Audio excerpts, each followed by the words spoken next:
Hello. On this fine morning, we're here in our restoration site.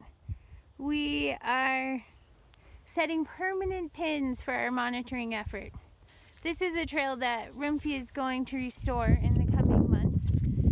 And it's been raining for a couple days. It's rained a lot this summer.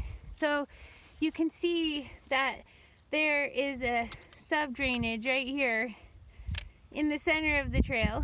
Where you can see there's no fine particle anymore, just coarse material, because all the fine material has already eroded away. Here's some old steps completely out of the ground.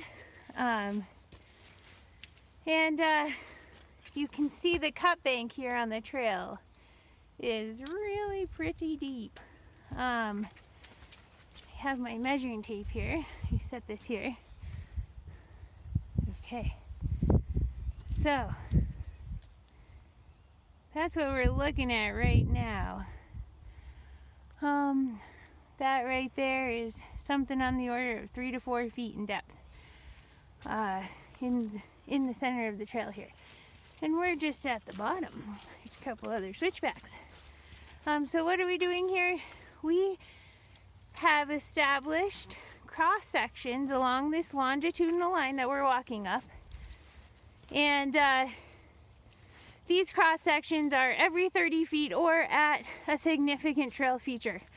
For example, we're coming up to this switchback. That would be a significant trail feature. So there are more cross trail measurements, which look something like this, in the switchback areas, and then also wherever there's a step. So a big change in the elevation. Now realize that as we walk up this trail, the goal here is for us to be able to see how the shape of this trail has changed over time, right? This is the shape of it right now.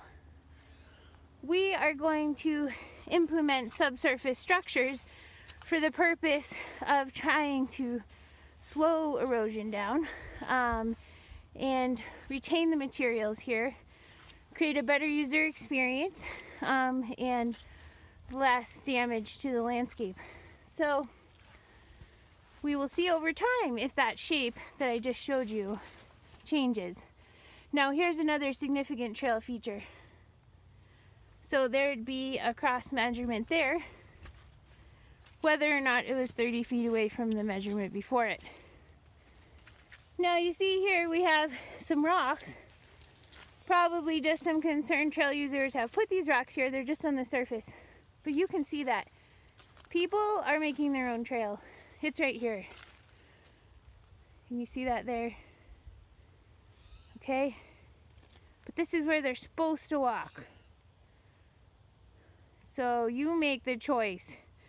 It's kind of a hard decision to stay on the trail when the trail looks like this. And look at my shoes. I can hardly walk because there's so much mud on it, and I shouldn't be out here right now. No one should be recreating. And actually, as we look around, no one is in the garden. So everyone is doing the right thing, except for me, but it's in the name of science. Okay, so here we go. We're gonna continue up the trail. You can see that material sorting due to erosion on the trail surface. It's actually easier to walk right here because there's more rocks and less mud. But now we're coming around this second switchback, and same thing here. We have a great deal of material moving out, and as a result the trail is just getting deeper and deeper.